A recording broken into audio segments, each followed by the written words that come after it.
बहुत समय पहले महिपालपुर नाम का एक गांव हुआ करता था। उस गांव में बहुत ही अंधविश्वास था। वहां लड़कियों की कोई अहमियत नहीं थी और बस लड़कों को ही पूछा जाता था। उस गांव के हालात इतने बुरे थे कि अगर किसी के घर कोई लड़की पैदा हो जाती तो वहां की मुखियाइन सावित्री देवी उसे तभी के तभी मरवा देती। उस गांव में महेश नाम का एक आदमी अपनी पत्नी सीमा के साथ हंसी खुशी रह रहा था। सीमा और महेश की शादी को करीब 8 साल हो गए थे, पर उनके कोई बच्चा नहीं था। एक दिन की बात है जब सीमा की तबीयत काफी खराब हो गई थी। चलो सीमा, मैं तुमको वैद्य के पास ले चलता हूँ। मेरी हालत बिल्कुल भी चलने के लायक नहीं है जी। ठीक है, फिर मैं वैद्य को यहीं बुला लाता हूँ। महेश फिर वैद्य को घर लेकर आता है। वैद्य सीमा को देखता और खुशी से बोलता है, अरे महेश बेटा, मुबारक हो, तुम बाप बनने वाले हो। क्या सच में? आप सच बोल रहे हो ना? महेश और सीमा की तो खुशी का ठिकाना ही नहीं होता।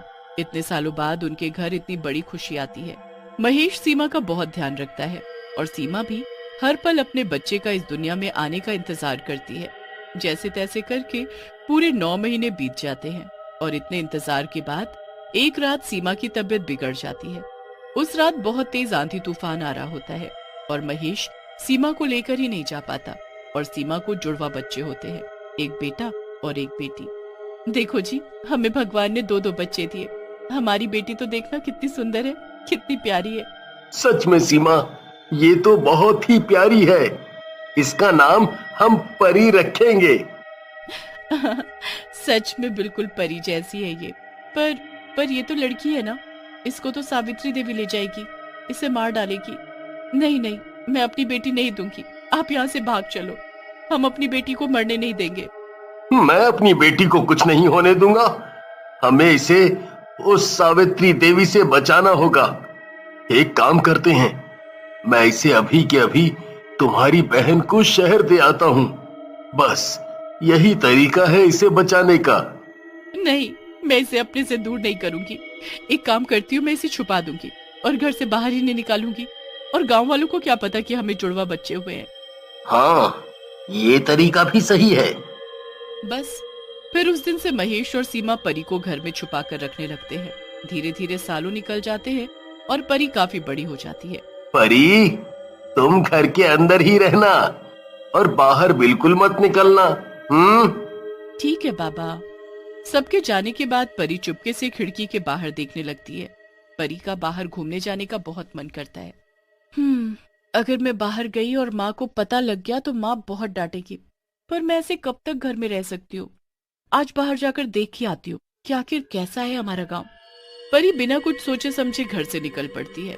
अब गांव के लोग परी को देखकर हैरान हो जाते हैं। अरे, हमारे गांव में लड़की कौन? परी को पूरे गांव में एक भी लड़की दिखाई नहीं पड़ती। हर जगह छोटे हो या बड़े, बस लड़के ही लड़के होते हैं। परी ये सब देखकर बड़ी हैरान होती है, पर फिर वो ये सब भूलकर अपना घूमने लगती है। घूमते घूमते परी शांति देवी के घर के बाहर पहुंच जाती है। ए लड़की। जी बोलिए। कौन हो तुम और यहाँ हमारे गांव में क्या कर रही हो? मेरा नाम परी है, मैं यहीं पास में रहती हूँ। वो शांति देवी है ना, बस उनसे बचाने के लिए मेरी माँ मुझे घर से बाहर ही नहीं निकलने देती। शांति मन ही मन गुस्से में लाल हो जाती है। उसे समझ ही नहीं आ रहा होता कि उससे बचाकर आखिर किसने एक लड़की को छुपा रखा था। शांति देवी परी से उसके माँ बाप का नाम पूछती है और फिर परी को वहाँ से जाने देती है। परी पूरा गांव घूमकर घर वापस आ जाती है। परी के माँ बाप और भाई को अगले दिन आना होता है, इसलिए वो अकेले ही घर में सो रही होती है। अब रात को जब पूरा गांव गहरी नींद में होता है तो शांति देवी कुछ लोगों के साथ परी के घर पहुंच जाती है। वो लोग परी पर जानलेवा हमला करते हैं और परी उठ जाती है। ये क्या कर रही हो? मुझे क्यों मार रही हो? और आप तो वही आंटी हो। मैं ही शांति देवी हूँ। क्या? नहीं नहीं, मुझे मत मारना। शांति देवी उसकी एक नहीं सुनती और बेरहमी से परी को मरवा कर वहाँ से चली जाती है। अगले दिन जब उसका परिवार घर आता है तो परी को मरा देखकर सकपका जाता है। परी, परी! हाय मेरी बच्ची, किसने मार डाला इसे? सब बहुत ही रोते हैं और किसी को बता भी नहीं पाते कि उनकी बेटी को किसी ने मार दिया, क्योंकि उन्होंने पहले ही सबसे ये बात छुपा कर रखी होती है। बेचारे अपना दुख अपने अंदर लिए जीने लगते हैं और उनकी सारी खुशियां खत्म हो जाती हैं। इधर परी मरने के बाद एक चुड़ैल में बदल चुकी होती है। वो शांति देवी को खत्म करने के लिए आग बबूला हो रखी होती है। नहीं छोड़ूंगी इसको। इस शांति देवी ने मुझे मार डाला और आज इसकी वजह से मेरा परिवार कितना सदमे में है। इसने इस गांव की कितनी लड़कियों की जान ले ली। अब इसे नहीं छोड़ूंगी मैं। चुड़ैल शांति देवी को मारने के लिए उसके घर पहुंच जाती है और खिड़की से अंदर देख ही रही होती है कि शांति देवी की आवाज उसे सुनाई पड़ती है। शांति देवी उससे कुछ बात कर रही होती है। मैं कितनी खुशनसीब हूँ जो भगवान ने 7 बेटे दिए मुझे। एक भी मनहूस लड़की ने मेरे घर जन्म नहीं लिया। अब मैं अपने बेटों के लिए सुंदर और सुशील बहू लेकर आऊंगी। बस फिर यही बात चुड़ैल सुन लेती है और उसके दिमाग में एक ख्याल आता है। उसी रात वो गांव में पोस्टर लगा देती है जिस पर लिखा होता है सबसे सुंदर लड़की का स्वयंवर। जो लड़के इस लायक हो वो 4 दिन बाद इसमें भाग ले सकते हैं। जब सब गांव वाले ये पढ़ते हैं तो दंग रह जाते हैं कि भाई कौन है ये लड़की जो स्वयंवर करवा रही है। शांति देवी को भी ये बात पता लगती है। अच्छा तो ये बात है, मेरे लड़कों से ज्यादा लायक तो कोई इस पूरी दुनिया में है ही नहीं।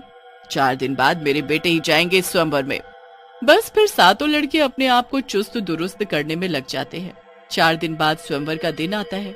सब गांव वाले स्वयंवर में इकट्ठे हो जाते हैं। वहाँ एक बड़ी सी कुर्सी पर एक लड़की लहंगा पहनी और घूंघट करे बैठी होती है। आ गए सब लोग। तो कौन है जो मेरे लायक है? अब तू कौन है जो हमारे गांव में स्वयंवर रखकर बैठी है? मैं कोई ऐसी वैसी लड़की नहीं, मैं दूसरे गांव के सरपंच की लड़की हूँ। मेरे पिताजी ने मुझे खुद दूल्हा ढूंढने का हक दिया है। 8 गांव में देख चुकी, मुझे पसंद ना आया तो आज इस गांव में देखने आ गई कि यहाँ कोई मर्द है या फिर सब यहाँ भी ऐसे ही हैं। ए लड़की, मेरे बेटों को कुछ ना बोलियो, उनके जैसा कोई नहीं। बता क्या करना है, वो सब कर सकते हैं। बस फिर वो चुड़ैल घूंघट में बैठी रहती है और एक एक करके सभी लड़कों की परीक्षा लेती है। आखिर में चुड़ैल उसमें से एक लड़के से शादी करने को तैयार हो जाती है। ए लड़की, तूने तो मेरे बेटों को अच्छे से परख लिया, पर तू खुद क्या इस काबिल है? बोलो, मैं क्या करके दिखाऊं? शांति देवी फिर उससे अलग अलग काम करवाती है। कभी भैंस का दूध निकलवाती है तो कभी घर का काम। सारे काम चुड़ैल इतने बढ़िया करती है कि शांति देवी एकदम खुश हो जाती है और अपने बेटे और उसकी शादी करवा देती है। अरे अब तो अपनी शक्ल दिखा। हाँ क्यों नहीं माँ जी, मैं तो अब आपकी बहू बन चुकी हूँ। अब तो आपका हक बनता है मेरी शक्ल देखना।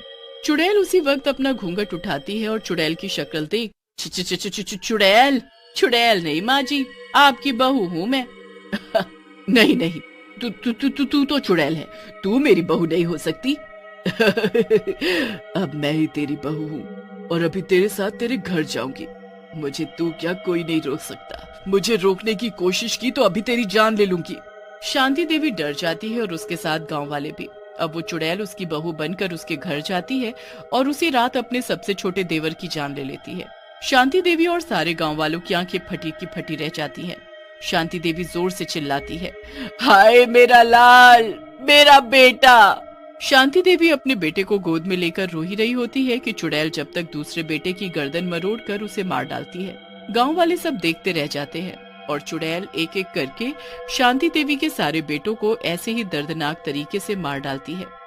हाय मेरे बेटे, ऐसा क्यों किया मेरे साथ, क्यों मार डाला? ताकि तुझे समझ आए कि जब किसी की औलाद को और बेटियों को तू उनकी माओ के सामने मार डालती है तो उनको कितनी तकलीफ होती होगी। तूने इस गांव में एक लड़की नहीं जीने दी और बेटों के लिए तुझे बहू चाहिए। अरे जब बेटियां जिंदा नहीं रहेंगी तो बहुएं भी कहां से आएंगी और बेटे कैसे होंगे? बेटी तो किसी को नहीं चाहिए होती, सबको लड़का चाहिए और तुझे इन सब से क्या लेना देना? आज तक इस गांव का कोई आदमी ये बात ना बोल पाया मुझसे, क्योंकि मैं इस गांव की बेटी हूँ जिसे मेरे माँ बाप ने छुप कर पाला था, पर बड़े होते ही तूने मुझे मरवा डाला। आज मैंने अपना बदला ले लिया। अब ना तेरे पास औलाद रही और ना हो सकती है। तो ऐसे ही तड़प जैसे ये गांव वाले तड़पे हैं। चुड़ैल ये सब कहकर वहाँ से चली जाती है और गांव वाले ये सब देखकर बड़े खुश होते हैं।